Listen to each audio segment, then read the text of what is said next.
Hello friends, welcome to our YouTube channel option statistics. তো friends, আমরা এখানে দেখতে পাচ্ছি 22,430 অলমোস্ট মার্কেট সেম জায়গাতে কিন্তু ক্লোজিং হয়েছে কালকের রেসপেক্ট আমরা যদি কথা বলি।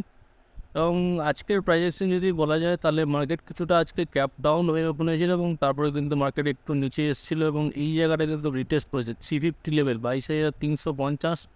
এই যে লেভেলটা এটা কিন্তু রিটেস্ট করেছে এবং রিটেস্ট করার পর কিন্তু মার্কেট যেটা উপরে এসছে এবং 520 যে লেভেল আছে এটাও কিন্তু ব্রেক করার চেষ্টা করেছিল আজকেও, কিন্তু আজকে এখনও পর্যন্ত আমরা দেখতে পাচ্ছি যে এই লেভেলটার নিচে কিন্তু মার্কেটে ক্যান্ডেল ক্লোজিং হয়েছে। তো আমাদের প্ল্যানিং যেটা ছিল, আমরা লাস্ট 2-3 দিন ধরে আমরা প্ল্যানিং করছি যেটা 22,820 এর উপর যদি মার্কেট ক্লোজিং দেয় তাহলে আমরা কিন্তু একটা বুলিশ ট্রেন্ড একটা কন্টিনিউশন পেতে পারি, সেটা 22,800 পর্যন্ত ইমিডিয়েটলি। অতএব আমাদের এখান থেকে 300 পয়েন্টসের একটা আপসাইডের একটা টার্গেট থাকছে। তো এটা আমাদের ডেলি চার্ট। তো ডেলি চার্টের রেসপেক্ট আমরা যদি দেখি তো ডেলি ক্যান্ডেল একটা নতুন হাই তো রেসপেক্ট বানিয়েছে এবং প্রিভিয়াস ডে যে ক্যান্ডেল আছে সেইটা ক্যান্ডেলের কিন্তু নিচে কিন্তু ক্লোজিং হয়েছে। আমরা দেখতে পাচ্ছি প্রিভিয়াস ডে ক্লোজ আছে যেটা, তার নিচে কিন্তু ক্লোজিং হয়েছে। তো আমরা যেটা ডিসকাস করেছিলাম একটা রেঞ্জ বাউন্ড মার্কেট, তো সেই রকম কিন্তু একটা রেঞ্জ বাউন্ড মার্কেট আমরা দেখতে পেয়েছি এবং লাস্ট 2 দিন ধরে সেই রকম কিন্তু প্রাইজেকশন আমরা লক্ষ্য করছি মার্কেটে। তো এটা ডেলি চার্ট। তো আমরা একটু যাওয়ার চেষ্টা করব আওয়ারলিতে। তো আওয়ারলিতে আমরা যদি দেখি এখানে কিন্তু পুরো স্পষ্ট আমরা বুঝতে পারছি যে এক্স্যাক্ট কিন্তু 520 এই লেভেল থেকে কিন্তু আমাদের মার্কেট এখান থেকে কিন্তু রিজেকশন দিয়েছে এবং এত বড় একটা রেড ক্যান্ডেল আমরা আওয়ারলিতে দেখতে পাচ্ছি। তো আমাদের কালকের জন্য যদি ডিসকাশন কিছু করতে হবে, কালকের যদি জন্য কিছু প্ল্যানিং করতে হবে, অবশ্যই উনিশ ট্রেন কন্ডিশনের জন্য আমরা 22,520 উপর দেখবো যে কোনো ক্যান্ডেল পজিটিভ হচ্ছে কিনা। এবং আদারওয়াইজ কিন্তু এখানে একটা নতুন লো কিন্তু এখানে একটা হতে পারে মার্কেট এবং এইখানটা একটা ডবল বটমও করতে মার্কেট আসতে পারে।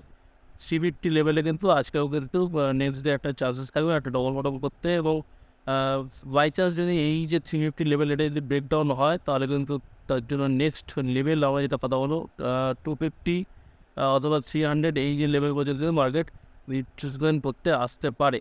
তো আমরা যদি 15 মিনিটে যদি ব্যাপারটা দেখি তো 15 মিনিটে কিন্তু আরও ক্লিয়ারলি জিনিসটা আমরা বুঝতে পারবো। তো আজকের 9:15 আজকের ক্যান্ডেল আমরা যদি দেখি তো 3rd এপ্রিল। তো এক্স্যাক্ট আমরা যদি বলি কিন্তু মার্কেট এক্স্যাক্ট কিন্তু এই যে গ্যাপটা কিন্তু ফিল করেছে। মার্কেট কিন্তু এক্স্যাক্ট এই গ্যাপটা ফিল করার পর কিন্তু মার্কেট কিন্তু উপরে গেছে এবং অবশ্যই সেই যে ট্রেন্ডটা সেটা এই মধ্যে যে 520-র মধ্যেই আছে। তো আপাতত আমরা অবশ্যই একটা রেঞ্জ তো পাচ্ছি এবং এই যে একটা চ্যানেল শেপ অথবা একটা ট্রেন্ড আমরা দেখতে পাচ্ছি এই যে সেলের মধ্যে কিন্তু মার্কেট ঘোরাঘুরি করছে। যদি বাই চান্স যদি এটা ব্রেকআউট বা ব্রেকডাউন দেয় তাহলে আদারওয়াইজ আমরা এখানে একটা প্ল্যানিং করতে পারি। তো ডাউন সাইডের জন্য 300 লেভেল একটা ভালো সাপোর্ট এবং আপসাইডের জন্য 520 লেভেল একটা ভালো রেজিস্ট্যান্স। এইটা ব্রেকআউট করার পর কিন্তু মার্কেট অনেকটাই ট্রেন্ডিং হতে পারে। আমরা এখন দেখে নেব নিফটি ব্যাংক কী করেছে। নিফটি ব্যাংক আমরা যদি দেখি 15 মিনিটের নিফটি ব্যাংক, এখানেও সেম প্রাইস অ্যাকশন, তবে কিন্তু এই যে 47,200 লেভেল এটা কিন্তু রিটেস্ট করেনি মার্কেট। জাস্ট এটা কিন্তু মোটামুটি 300 লেভেল 47,280 এই যে লেভেল পর্যন্ত আসার পর কিন্তু মার্কেট আস্তে আস্তে ট্রেন্ডিং হয়েছে। এবং এখানেও ক্লোজিং যদি কথা বলি এখানেও কিন্তু সেই আমাদের যে আপসাইডে যে রেজিস্ট্যান্স ছিল মোটামুটি 700-700-র উপরে কিন্তু ক্লোজিং দিতে পারেনি। 47,624 একটা ক্লোজিং হয়েছে আমাদের মার্কেটে। তো এখানেও ইম্পর্টেন্ট জিনিস যে 47,700-এর উপর ক্লোজিং একটা ভালো ইম্পর্টেন্ট জিনিস। এবং এইখানটা আমরা একটা ট্রায়াঙ্গেল শেপও দেখি।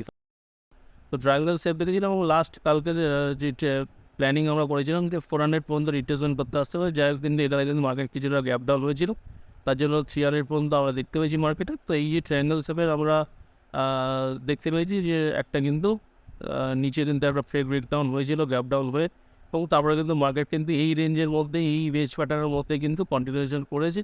তো এখানেও একটা চান্সেস থাকবে কন্টিনিউশনে এবং তারপরে কিন্তু এখানে 47,900 8,000 পর্যন্ত কিন্তু একটা চান্সেস থাকবে মার্কেট যাওয়ার।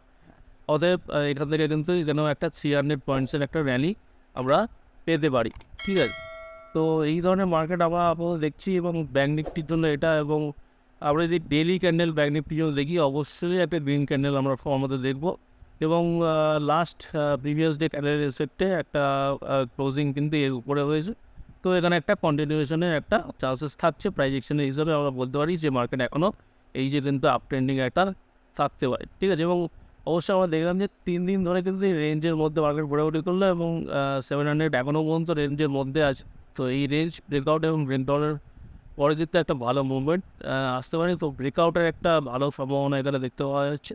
তো 47,700 লেভেল ব্রেকআউট হলে আমরা এখানে অপশানে অনেক স্ট্র্যাটেজি অ্যাপ্লাই করতে পারি, সেটা কল স্প্রেড হোক বা পুট স্প্রেড হোক, সেটাতে আমরা সেলিংয়ের সাইড হয়ে যাচ্ছে। এবং বাইকে যদি বলি আমরা নেকেট কল বাইয়ের থেকে নেকেট মানে কল বাই করে এবং তার যে 47,900 কল সেল করলাম আমরা এবং 47,700 কল বাই করলাম, যে এই যে কলের স্প্রেড কল স্প্রেড আমরা এই স্ট্র্যাটেজিটা এখানে অ্যাপ্লাই করতে পারি যে পুলিশ স্ট্র্যাটেজি হিসাব, ঠিক আছে।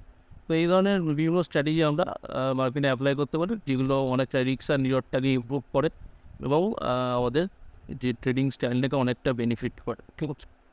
তো আজকে ভিডিও এখানেই, অসংখ্য ধন্যবাদ ভিডিওটি দেখার জন্য। যদি ভিডিওটি পছন্দ হয় অবশ্যই ভিডিওটি শেয়ার করবেন এবং লাইক করতে ভুলবেন না, এবং যদি চ্যানেলে নতুন হয়ে থাকেন অবশ্যই চ্যানেলটিকে subscribe. Thank you so much.